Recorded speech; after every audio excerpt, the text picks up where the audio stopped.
you wanted the best, you've got the best podcast, the hottest podcast in the world. The Chris Voss Show, the preeminent podcast with guests so smart you may experience serious brain bleed. The CEOs, authors, thought leaders, visionaries, and motivators. Get ready. Strap yourself in. Keep your hands, arms, and legs inside the vehicle at all times, because you're about to go on a monster education roller coaster with your brain. Now, here's your host, Chris Voss. Hi, folks. It's Voss here from the ChrisVossShow.com. There you go. When the Iron Lady sings it, it's way better than I had to do for the first 15 years of this show. I hope you enjoy the Iron Lady from the Bugs Bunny comic. That's what I imagine when we put that bit together. And after 14 years of my audience hearing me sing it, I think they'd had enough. At least I'd had enough. So welcome to the big show, my family and friends. We certainly appreciate you guys being here. The Chris Voss Show family is a family that loves you, but doesn't judge you, at least not as harshly as your mother-in-law. She never liked you anyway, and she wanted her daughter to marry Bob. So try and do better. But if you want to win her over, refer to the show. Go to goodreads.com/Chris Voss, LinkedIn.com/Chris Voss. Subscribe to the big LinkedIn newsletter that grows like a weed, and the 130,000 group over on LinkedIn. Chris Voss 1 on the TikTok at chrisvossfacebook.com. As always, we're bringing the smartest people, the billionaires, the CEOs, Pulitzer Prize winners. We'd have governors on the show. Now we have a state representative. I think we have multiple state representatives on the show. You name it. We have smart people on the show that bring their ideas forward and share with you their stories of life so that you can learn and educate yourself better, because that's what our audience does. Today we have Anita Burroughs on the show with us today. She's going to be talking to us about her experience and some of the things she's done in life and how she's trying to change and impact the world. She is what is referred to, or she refers to herself as, the good troublemaker. I'm the bad troublemaker, by the way, but she's the good troublemaker. She's a third-term state representative from New Hampshire who entered politics with no experience in 2016. She beat the sitting Speaker of the House, who had been in office for 37 years. That's quite a feat if you understand politics and you know how people who stay in office tend to stay in office. She's known for her willingness to challenge the status quo and for her dry wit. Welcome to the show, Anita. How are you? Thanks so much for having me. I'm glad to be here. Thanks for coming. It's wonderful to have you as well. But .coms, where do you want people to find you on the interwebs? Well, I have my own podcast. It's digginginnh.com. That's probably a good place to start. There you go. So give us a 30,000 overview of yourself and what you're doing there in New Hampshire. Sure. I've been in New Hampshire probably a little over 30 years. My husband dragged me here from the Boston area, kicking and screaming, but I love it here now. And after the 2016 election, I'll be frank, after Donald Trump won, I was pretty upset. I don't drink. I rarely drink. But the next day I said to my husband, please take me to the nearest bar. And I got the biggest margarita I could possibly find. And after I was hungover the next day, I said, well, I can either do something constructive or I can drink for 4 years. So I decided to go the constructive route. And I decided to run for office, which shocked even myself. Decided to run for state representative. And this is the great thing about our democracy, is that almost anyone can run. I think there's some age limits to certain things, but almost anyone can run. People can be participants. You know, we've talked about this before on the show. The greatest thing about our democracy is that we're all the stewards of its care. And we shall all think about that and sit down and read the Constitution. And I always advise people to read the Federalist Papers as well, because you can really see the arc of the shaping of the Constitution, the thinking that went through behind it. Tell us, you ended up beating the Speaker of the House. I did. This is quite the journey. Tell us, how you went through this process of winning office. And it was actually a fairly simple strategy, which the Speaker did not do, which is that I canvassed. I went to house after house after house. I live in a small community. I don't even know the exact number of people, but I canvassed every possible house I could. And when I did that, when I knocked on doors, people said, you're the first person I've ever had knock on my door in the time that I've lived here. And that's how I won. There you go. And that's the beauty of our democracy once again, getting out there and the grassroots being the people who want to take in, they want to be listened to, they want to be represented, if I can learn to speak. And so that's really great. And we saw a lot of that activism from the Donald Trump era, and I imagine throughout our democracy, where people get sick of the status quo, they get sick of, some of the log jamming in Congress and stuff. And so, tell us, what you did is kind of tantamount to what we talk about a lot on the show with entrepreneurism. I'm sure there was a lot of people, just like an entrepreneur, who said, "Oh, you can't do that. You can't overthrow a speaker who's been, riding incumbent in office for 37 years." Did you get a lot of naysayers? And how did you? I did. When I started out, people said, they'd call me into their house and they said, "You're not, how makes you think you could possibly win?" But you know what? I think I was cocky enough to think I could actually win it up.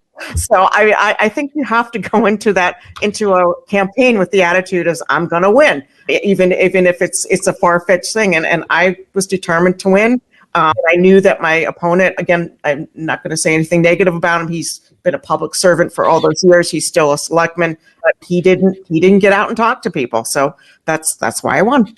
There you go. Beauty of getting in and listening. And there was a lot of different, I think, people that were entered Congress because they went out and they worked the doors or the phones or, all the things of getting out there. Tell us how you grew up. What gave you this moxie? Maybe was there any influences growing up to politics, or was politics completely new to you? It was completely new to me. Mm-hmm. My family wasn't super political at all. My father, maybe, he had gumption. He started a jewelry manufacturing business when he went to trade school, and he built a very successful business. So I imagine I got some of that from him. But I mean, this was just completely not in my wheelhouse. I had been a board chair for a number of organizations in my community. So people did know me, but I mean, it was crazy. And I walked into the State House the first day, and when I walked in, people were there to greet me, and they said, "Oh, you're the Dragon Slayer," which is a little nickname that I've had. And I walked in, I thought, what am I getting myself into? But I find that I have a passion for it, and I really enjoy it. I mean, there are days you want to shoot yourself in the head, and there are other days that you feel like you've really accomplished something important.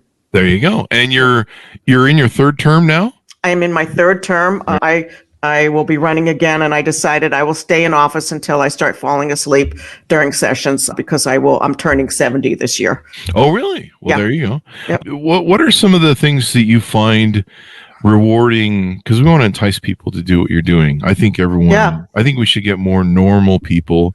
I'm going to box you in as a normal person if you don't mind. I hope so. I hope people think of me that way. We need a few less billionaires and trillionaire, multi-million. We need some normal people. And my understanding of reading the Federalist Papers is it was intentionally supposed to be our smartest and brightest people, not our richest people running for office, or just anybody going to be off in office. That's the beauty of the New Hampshire legislature. We are the largest state legislature in the country with 400 people. Wow. And so it's a great place to try to, you have a better shot at getting elected here than in other states. And plus we have a really big salary of $100 a year, which is taxed, and we have to pay for our own badges. Wow. Yeah. Your guys' salary is $100 a year. So you're doing this kind of funds that you raise for the community to be elected. That's maybe we should do that with the federal government where that's a thought. That's a thought. But so you have 400 people who are there because they want to be there. Yeah. And we increasingly have young people who have other jobs. A guy who sits in back of me, he's now in law school, but he was able to go because he worked for Olive Garden.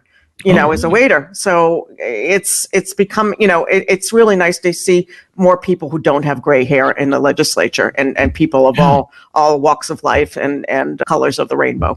Yeah. And I think, we need to see more of that, especially I think it was Warren Buffett who joked, if you want to see minimum wage or things actually get done in Congress, maybe you should, put them on minimum wage too. Yeah. Absolutely. They might give a crap a little bit. They're like, what? But evidently, a lot of them are suffering. They're actually having to live in their offices, evidently, but between their trips to the Cayman Islands or something. I don't know. There's a lot of money in politics, which is interesting. Tell us about some of the things you've accomplished, maybe overcome while you've been in office, and maybe some of the challenges that you found, stepping into this sort of hornet's nest. I would say actually the most challenging term was my second term. Mm-hmm. And it was challenging because we had a number of extremists who were swept into office in 2020. We have a group called the Free Staters who decided to take over our government from, believe it or not, they chose New Hampshire. Between New Hampshire and Alaska, New Hampshire won, and they decided to have they wanted 20,000 people to move here and take over the state government. And they've actually done a pretty fine job of doing that. So my second term was very challenging in my committee. I'm on Commerce Committee because these people basically blocked anything that we tried to do. They blocked bipartisanship, and it was a really miserable 2 years. In fact, it was so miserable that 7 out of the 10 Dems on the committee decided not to run again. Wow. I stuck with it. A number of those people who were disruptive got booted out. And we went from being the worst committee in the State House to, in my opinion, the best committee, because we're very bipartisan committee. We like each other. We disagree on a lot of things. We sit next to each other. We talk. So it's been such a great change. I'm really, really happy to be there now. There you go. When we had, I forget the name of they used to anchor on MSNBC for a lot of years, for decades, Hardball. Whoever did Hardball. It's Friday. Chris Matthews? Chris Matthews. We had Chris Matthews on the show. We talked about his time with Tip O'Neill, where he worked under Tip O'Neill, and they would work together. Tip O'Neill and Reagan, they didn't always seem like they were gonna get along, but they worked together and stuff. And it seems like a lot of that got lost after, I can't remember who came after Tip O'Neill, but we started this sort of pathway where we can't meet in the middle, we can't agree, we can't find a way to build bridges to each other, and I think that's what dissuades a lot of the American people. We want our legislators to work together and find resources and stuff now, but it just seems to be just complete gridlock. I mean, you saw that with Obama, where I forget the Speaker of the House at the time, but he's like, and Mitch McConnell were like, we're just not going to pass anything he does, and you're just like, seriously? Like, not even for the good of like if he said we're gonna make sure babies survive birth and live longer, you're gonna shoot that down? Like, what the fuck? Yeah. I'm glad that you can use the F word on the show. But anyway, I mean, my feeling is I will work with any person on the other side of the aisle if we have an issue that we can work on. Right now, I'm one of the sponsors of a cannabis bill. We've tried to get this passed in New Hampshire for God knows how many years. And I'm working with a woman who is known pretty far to the right. And it's been great working with her. I mean, we're very committed to that. She's really good at what she does. I'm learning about her, learning a lot from her. So that's what you have to do. You have to latch onto issues that you can find commonality and work together and agree to disagree on the other stuff. But we're very hopeful that we can get this passed. And I think because it's a bipartisan effort. There you go. Do you think that the way to resolve a lot of this deadlocking that we have in Congress is to bring more, I want to use the term again, normal people, average people, the common people? I think I'm like an elitist when I say that. I think the average person, that's a good idea, but it's also, frankly, I think we need moderate people who are not from either side of the aisle, that they're not extremists. And we're working really hard to try to coax moderates to run, in fact, part of a nonpartisan group. And we're looking for candidates from both sides of the aisle to run for some of these offices. And I frankly, I mean, my party might not be happy with me saying that. I'm happy for anybody to win some of these seats to take them away from the extremists. I don't care which party they're from if they can knock them out. I think my audience knows this, but I've gone from being a Republican in the 90s, and 9/11 kind of woke me up to like, why does everyone in the world hate us? And I wasn't really happy with George Bush, Jr., or I'm sorry, the presidency of Dick Cheney. Jokes there. And then I moved to becoming a Democrat, a liberal. And now I'm a moderate Democrat. And I think I like where I'm at right now because I can see both sides. I can sit down and look at the arguments on both sides, and I can say, okay, I see what this person is trying to do. I'm very against the extremists of both parties. I'm very hard on the extreme left as a Democrat, but I'm also very hard on the extreme right. And I think, like you say, these are the people that are making things awful. They're trying to drive everyone apart. They can't meet in the middle. But I've gotten good at being able to sit down and look at both sides and say, okay, well, I see what they're trying to accomplish, and I see what we're trying to accomplish, and maybe we're just not going about it the right way, right. And maybe we can find a way to mix and match, and there has to be compromise. No one can in any community. Let me tell you about a small thing that happened to make the bipartisanship happen, and it's such a simple thing. The term I told you about that was awful. We were seated on separate sides of the room. It was like the Roman Colosseum. Yeah. You know, who was gonna kill the other person. And in fact, I can say this now. My mother-in-law can rest in peace. But I said to the group, they were roll their eyes at us and make hand gestures. And I'm not saying that nobody on our side ever did it. And I finally one day I said, if I wanted to be treated this way, I'd go visit my mother-in-law. Oh. And they were taken aback that I said it, but I think it kind of brought the point home. But I guess where I'm getting to is this year the chair decided to intersperse us, and I ended up sitting next to somebody that, frankly, the term before I couldn't stand. And I love this guy now. I mean, we've talked, we got to know each other. He's got a great sense of humor.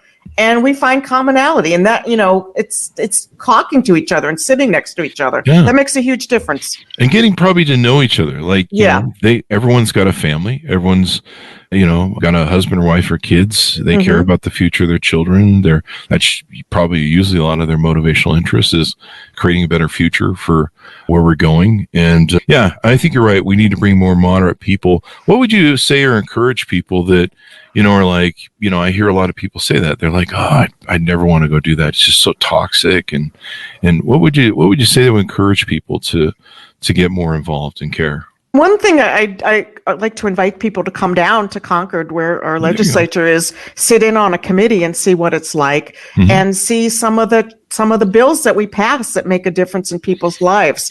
And I think, the rule of thumb, never ask somebody to run for office first meeting. Ask them on the 5th time that you talk to them. So you just kind of bring them in unsuspectingly, then you ask them. But I think coming down to Concord, people say, I remember I was brought down from somebody who was a mentor to me, and I had the idea in my head that the people in Concord were just not very bright.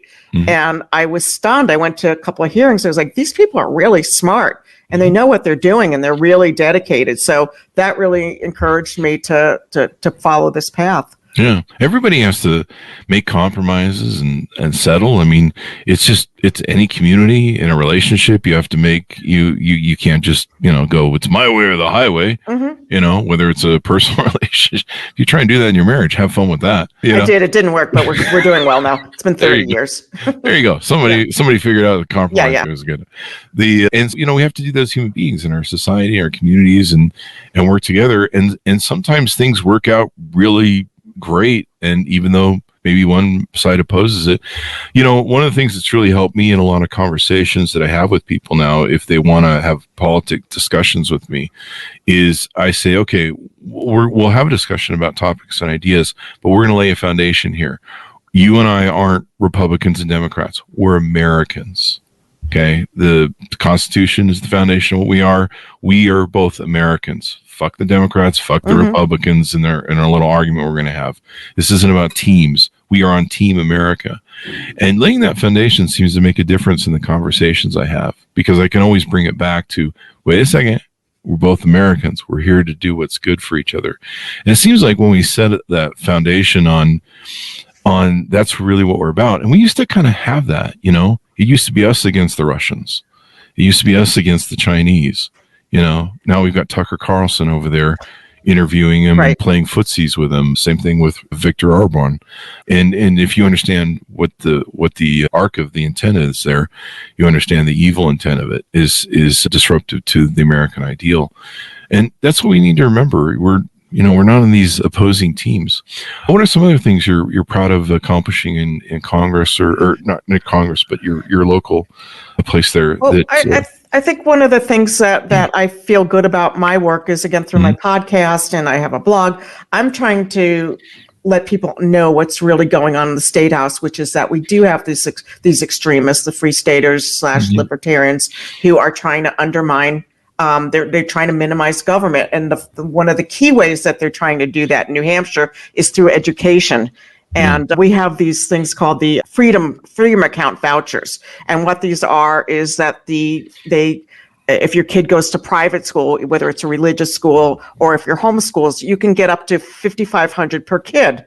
Wow. And that's draining money out of our public school system. Mm-hmm. And for some of the parents who are homeschooling, there's no accountability. And other states that have that, there have been people who have taken their kids to Disney with the money, or there was an article about some state where they bought jet skis. So this is, they are draining our public school system, and it's really frightening. Meanwhile, public school systems are, have different testing. I don't know if the George Bush thing's still in play, which I think was a failure. No Child Left Behind policy. Wasn't that a complete failure?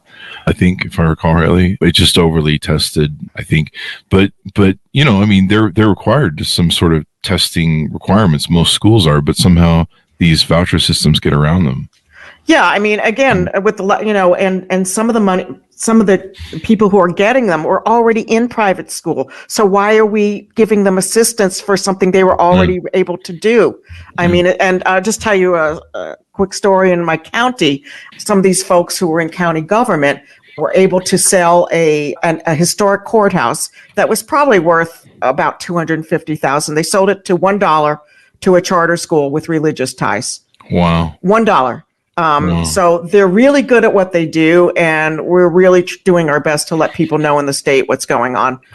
There you go. And you have to understand, or people need to understand, the darkness that goes behind this, because it's extremist, right-wing, religious based in what it's up to. Betsy DeVos' Center for National Policy is one of the evil hands behind this, and of course she's made her billions off of private schooling. But it's even darker in the intent of what they want. They want a Calvinistic sort of religious. They want Bibles on every corner, and they want the Constitution thrown out in replacement of the Bible. We've had several authors that have documented the Center for National Policy and the 250 little evil underlings of that organization that it umbrellas, and what their intent is to do. And their intent is to overthrow the U.S. government and turn it into a theocracy and not democracy. And with these people, they call them government schools. They're trying to, in some way, put them out of business. And the charter school I just told you about is affiliated with Betsy DeVos and Hillsdale College, which is a right wing. I guess you're familiar with it. You're laughing. Really? Is a right wing Christian school, and those are the ones who are moving into this charter school. Yeah. And what a lot of people don't realize is their intent is an American ISIS. They want a religious theocracy. Democracy will be thrown out. Everyone will be forced to read the Bible, just like ISIS forced everyone to read the Quran. Is it the Quran? Yeah. It's Friday. For some reason, my brain has stopped working. And there's lots of books you can read to validate this. If you think I'm full of shit, there's lots of documentation. If you understand the whole Betsy DeVos thing. And part of it is money and power. But part of it is the intent of their religious beliefs, which they're entitled to. That's what our Constitution does, but there is a distinct separation of the church and state. Well, not so much in New Hampshire, and the other thing that they're doing is really scary is that they're doing their best to undermine the LGBTQ plus community. We've had a lot of anti-trans legislation, and we're really fighting hard against that because it's just horrible. It's just horrible. And plus, they use it as a cudgel to get out the vote on stuff. What a lot of people don't realize, and you can go back through this through numerous authors we've on the show, with the Betsy DeVos organization, her father, where this all started with Nixon, and the Great Southern, what was it called? The Great Southern Strategy, and they tested everything they could to get out the vote, to get people to come out and vote for Republicans. They tested everything. The only thing that worked was abortion. And so they have been pounding abortion up until the time they overturned Roe versus Wade recently. And part of the strategy has been stacking the court so that they can get what they want with either religious principles or the abortion issue. Well, the reason that no legislator has ever, presented legislation to curtail abortion is because they knew it was the only way to get out the vote. And so now they're kind of stuck because the dog caught the car, And now the dog doesn't know what to do with the car once it caught it, and they're stuck. So the only way they can really get out the vote now is to pull the LGBTQ stuff, and your kids are being taught to be gay in schools, when really they want American ISIS of theocracy, and the Constitution thrown out, and the rules of the land will be the Bible. So if you think ISIS was not really cool and all those other folks over there, it's just American ISIS when you really understand the evil intent behind it and the agenda. No, absolutely. We're living the dream here in New Hampshire, and we actually just in the House anyway. We got a bill to fail that even Texas said was too extreme. If you can imagine that, they were trying to get that passed. Yeah, and they're the ones who are always trying to leave. Yeah. So that was a good win. But because we're so close in numbers, 400 people, our majority is decided every day, depending on who comes in, and they'll even call people up and say, "We're going to send a cab for you. Get your butt in here." I mean, both sides are doing it, and just, we need your vote. So we're all, really, most of us are very careful about making sure we're there to vote. What a lot of people need to realize is when you hear this thing where we need to minimize state and federal government, this is illiberalism that was largely espoused under the Reagan administration, and what Reagan wanted to do: destroy the U.S. government, make it so that basically we'd be at the whim of capitalism and whatever Elon Musk wants to do this week, and screw unions and all the stuff that they did that was very illiberal, that took away rights to people, in fact, encouraging jobs to ship to China, and to destroy the unions. And if people will go read books and understand what illiberalism is, this is the same sort of thing. And the reason that billionaires and multimillionaires are funding this sort of movement to minimize state and federal government, because they don't want regulations. You can see it when Elon Musk talks about, these people want to be able to pollute like it's 1970. They want to be able to not have any worker restrictions. They don't want to have federal oversight of any kind whatsoever. And what you have to understand is most of them are globalists, like Elon Musk, most of the billionaires and multimillionaires that back the Federal Society and all these different things. They want to be able to do what they want, regulation free. And so their move to minimize state and federal government and the nuances that they make and the talking points, there really is an evil intent behind it, because they don't want you to have rights. They want a docile environment like they get in Vietnam, or like they get in China, or like they get in Philippines, or any other country around the world, where they can have a wink and nod, shake your hand, pay you in the back pocket sort of experience. They want America to be as pliable as they can do in their globalist society in other countries. You have to realize that they really don't have your best interests at heart as normal Americans. It's interesting, Chris. There's right now, I told you about the cannabis issue, and learning through the process how much big business and big bucks is involved in trying to shape the cannabis industry, what it's going to be in New Hampshire, so that they can get a hold of it. And the big fish want to keep the little fish out, and they want to create a monopoly. So it's been really interesting to follow that and doing what we can to prevent that from happening. But it's hard when you're dealing with people with that kind of power. And I don't know if you're having the same thing like San Francisco and other states had, California had, where it was actually the prison and police unions that keep jobs from putting people in jail for cannabis, fought the hardest and spent the most money to fight legalizing cannabis. Wow. You guys have that there? No, haven't seen that. But I'm really confused as to why our governor has been so reluctant to sign cannabis, Governor Sununu, into law. But we're really trying to pass it now, because if he's willing to sign something, it's a crapshoot. We can either wait till we get a perfect system without these big business people, or we can try to pass something now. Yeah. And we feel this is the window. Let's go for it, because it's, who knows who's going to come into office after he leaves. Yeah, and it's always about big money and big money influence. The prescription drug makers don't want it. I remember when Vegas, or it was Nevada, actually legalized cannabis. I drank in vodka pretty heavily for about 20 years, and I can tell you that the things you will do on vodka or alcohol are far worse than you would ever do on cannabis. And I never really got into pot until it was legalized, and wow, what a difference it made. And I went from someone who was consuming bottles of Tylenol Wow. for pain in my old age and probably for a few hangovers. But, consuming lots of Tylenol, which isn't good for you, by the way, folks. I'll get sued, but what the hell? But it's documented for a while. But I went from that to cannabis, and I had for decades had all my friends go, you should try it. It's really great for pain. And, people with PTSD and other health related issues, cancer and stuff, they started giving them cannabis and like, it really helps. And I'm like, no, you're just really high, because I could tell you vodka helps, but I'm just really drunk. And I'm like, sure. Okay. Whatever you tell yourself for that little drug there. But no, man, that stuff is, I remember going into my medicine cabinet one time in the bathroom, and I'm like, holy crap, there's this Tylenol it's been sitting here for like 6 months now, and I haven't had to take it because the pot is so relaxing. Yeah. And so I can see why, maybe some of the lobbyists from Tylenol and Big Drug are like, yeah, we can't have that cutting interaction. I tried, my husband is always, as long as you're a legislator, do not buy cannabis while you're there, because everybody in New Hampshire is going over to Massachusetts or Maine to buy it. But so when we were in California, I said, can I please buy some here? It's legal. So he's like, yeah, go for it. I had a gummy, and same thing. I mean, I used to get up 7 times a night. It was the first time in 20 years I slept through the night. Good baby. I mean, it was incredible. And I'm as a substitute, I'm using hemp right now, which works pretty well for me. It's legal. And I mean, it helps a lot of people with so many medical problems. It really does. It really does. Like even my mom's tried it and she sleeps so much better.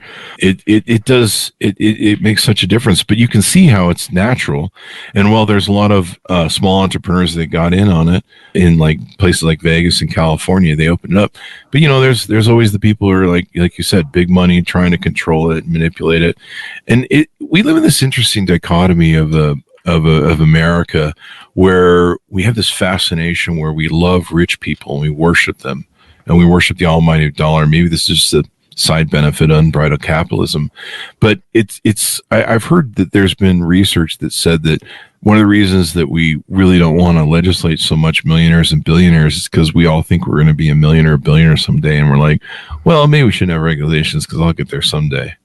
And I'll tell you something though, in commerce, I came in, I think, as a Democrat being more interested in regulation than the Republicans. I've come over to realize, at least in terms of small businesses, we do a lot to get in their way. I increasingly feel the way the Republicans do in that sense. Let's get out of their way. Mm-hmm. We have all these rules and regulations for liquor licenses. Let's get out of their way. Let's this little restaurant get a liquor license so that they can thrive and hire people and do well. I do believe in that less regulation is sometimes a good thing, again, particularly for small businesses. Particularly for small businesses. Yeah. We need to get back to being Main Street have power.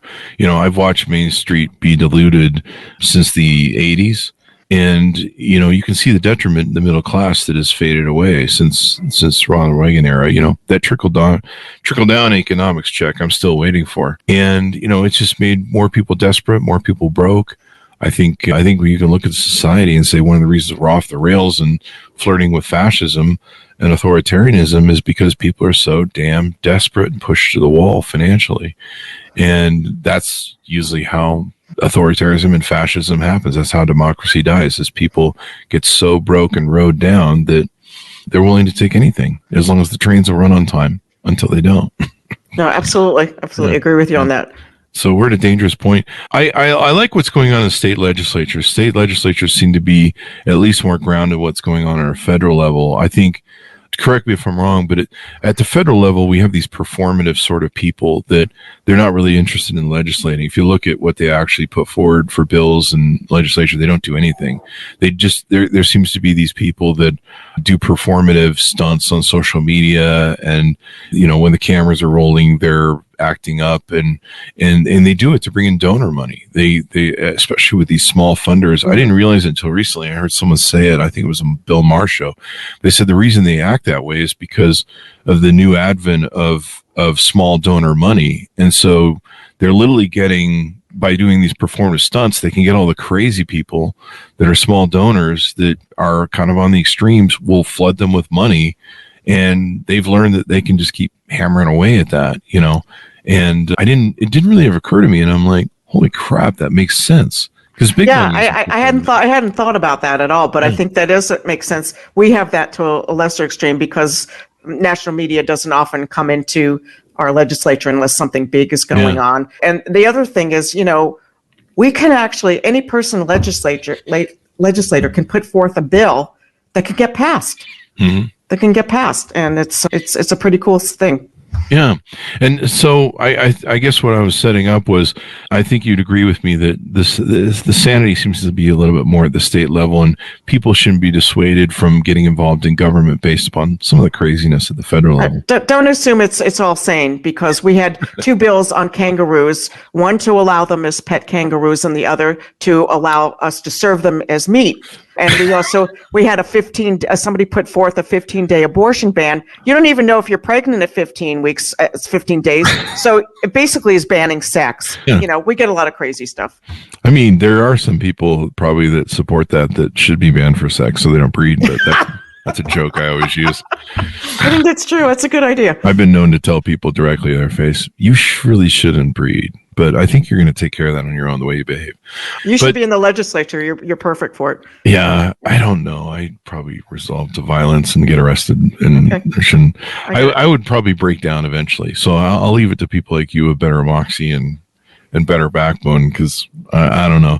I love people that do things for the public good, like police officers and firemen and educators and stuff. My mom and sister were teachers, but I'd have trouble with it. I'm one of those people that I'd end up being a bad cop, because it would just taint me eventually, and I'd just go rogue.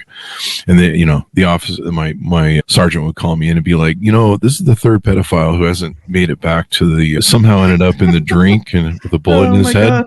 And I just misfired. He's like, it's the third one this week, Chris. And I'm like, well, I did catch him. I think it's good that you're not in law enforcement. I agree with you. I know I do. Okay. I know I'm not. I'll stick to podcasting. I can't get in much trouble. You're good at that. Yeah.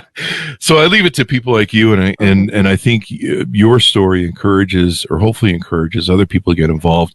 And we need more people involved. I think, correct me if I'm wrong, or feel free to give your spiel on this, but I think one of the reasons that there's so much toxicity thrown up in the performative crap is to dissuade normal, sane people from getting involved in politics and tuning out.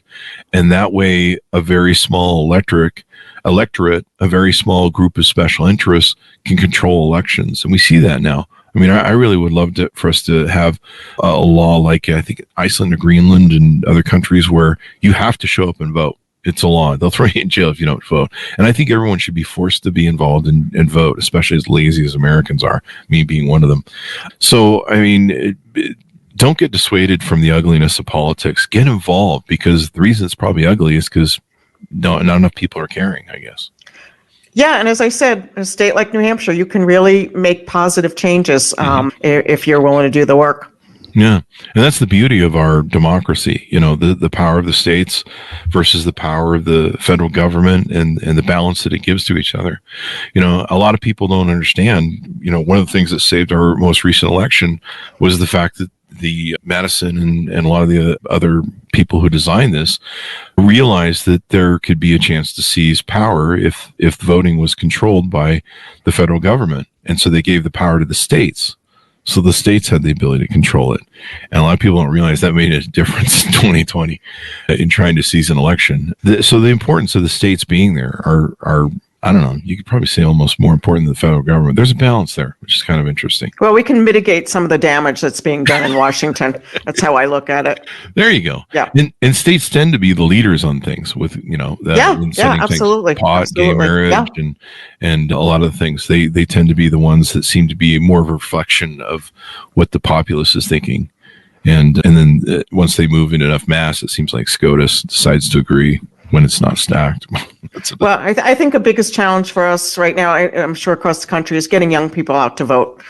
Because a lot of, I remember, I forget what year it is, people said, I'm only coming out to vote to legalize weed. And it was like, really? That's all you care about? I mean, yeah, it's nice to have, but there's a lot more going on. Oh yeah, and I think people need to realize the intent is there are a lot of people that don't want you involved, that don't want you knowing what's going on, that don't want you to care. They want you to give up and go home so that they can run your democracy. And it's very dangerous when a very small group of people that aren't the most popular, we've seen this in the recent years, going back to Al Gore, where the will of certain voters that can stack the specialists of the electoral college can game it and override the popular vote of the will of the people. Here in Utah, where I'm visiting right now, I think about 5 years ago, they legalized marijuana by popular vote of the people. Mm-hmm. And the legislature, the Republican legislature, says, no, screw that. We're going to override the will of the people and do what we want to do. And there's still, I think there's barely a medical marijuana thing that's been available. It never was intended like it, it was in like Las Vegas, where I don't think it was fully recreational. You would still have to go through a doctor, like California used to be for a long time. But, it's really important that people get involved, because if you don't care, evil people can win. And the intent of the electoral college and the gaming of it is also what we talked about earlier with the Betsy DeVos and the Center for National Policy. That was their ideal. They realized a long time ago in the 70s with Nixon that why bother winning all the states? You just have to game the electoral college. Why bother, trying to win popular ideas when you can have the Federalist Society stack and pick judges that will hopefully, if you can, you can game enough electoral college wins and override the popular vote, that you can eventually get a stack of religious right-wing SCOTUS things, and then you can buy them with RVs and whatever you want through Citizens United rulings, and you can do whatever you want. People don't realize the billionaire intent of that is just to make a government with a docile people that can be manipulated and run any way they can, and basically enslaved, really, when it comes down to it. So that's the evil intent of it, is to make rich people richer and poor people poorer. And if you haven't been paying attention to what's going on, you can call me a liar all you want, but the stats are there. Absolutely. There you go. Any final thoughts as we go out? You said you have a blog too. I know we gave a plug to the podcast. Yeah, if you go on, you can subscribe on my website, digginginnh.com. You should be able to get on, and I occasionally put my blog on Substack. I'm going to do it more regularly. There you go. Yeah. One of the things I've really enjoyed, I don't know if you've thought about this or tried this yet, but there's one guy who's really sane in the federal Congress, and he's on TikTok, and I think a couple other social media, and he has I think he's might be Republican or maybe he's Democrat.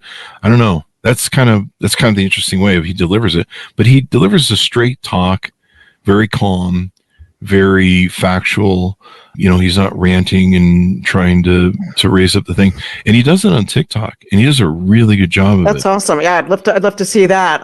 And on my podcast, I tend to be pretty level-headed when I'm interviewing something, but I also have a segment called the New Hampshire Putts of the Week, political putts of the week, and that's when I rant. There you go. That's where I rant. I think it's Representative Jeff Jackson. I think I've heard that name. I have heard that name. Yeah, it is. Yeah. It's Representative Jeff Jackson. Yeah, write that down.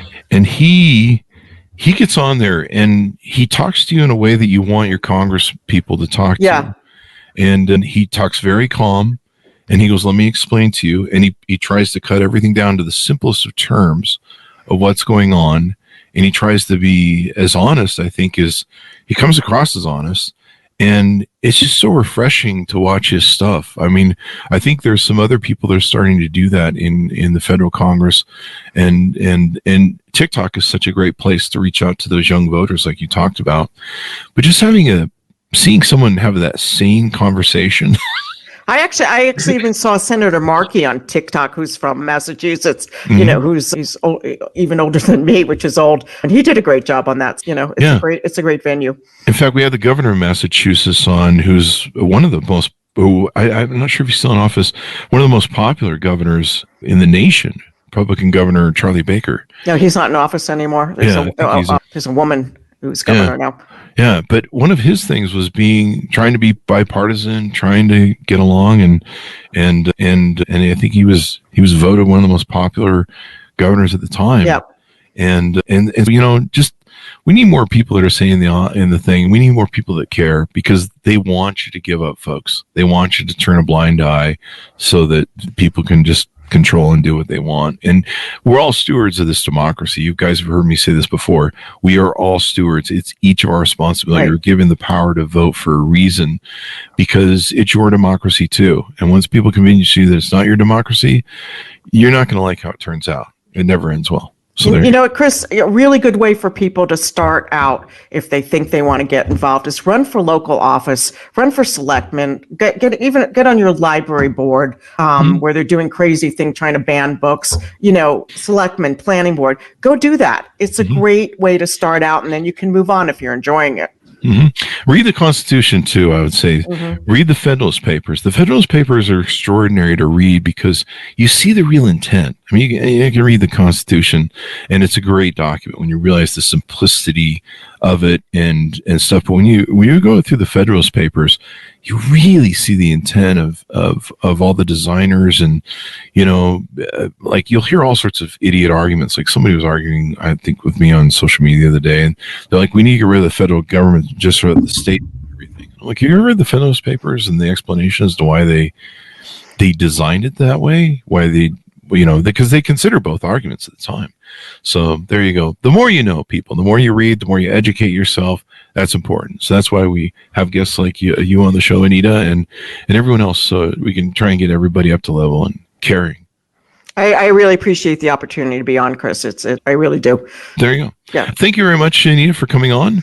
Give us your .coms one more time so we get those plugged. And digginginh.com is where my podcast is, and you'll be able to get it at most of the places you get your podcasts. There you go. And try to move to the middle, everyone. Try and figure out how we can all get along. As we can quote the famous guy says, "Why can't we all get along?" There you go. Thanks so much for tuning in. Go to goodreads.com/Chris Vos, LinkedIn.com/Chris Vos. Chris Vos, one of the TikTokity, and all those great places on the internet. Thanks for tuning in. Be good to each other. Stay safe. And we'll see you next time.